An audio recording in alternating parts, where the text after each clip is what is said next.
سألت نفسك في لحظة من اللحظات هو منتخب مصر بيلعب بمين، بأعمار لعيبة عندهم كام سنة في خط الدفاع؟ لو بصيت على محمد حمدي معدي ال 27 أو 28 سنة، محمد هاني داخل على ال 30 سنة، ياسر إبراهيم داخل معدي ال 30 سنة، مين تاني؟ رامي ربيعة معدي ال 30 بزيادة، يعني دخل في 33 سنة.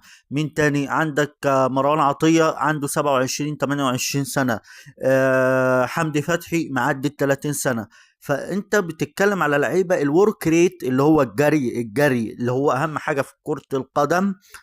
لا هم مش هيجروا، هم ما عندهمش، هم اساسا في شبابهم ما بيجروش، فهيجروا هم عندهم السن ده؟ طب انت كمنتخب مصر ما خدتش لعيب او اتنين او تلاتة واعدين شباب ليه؟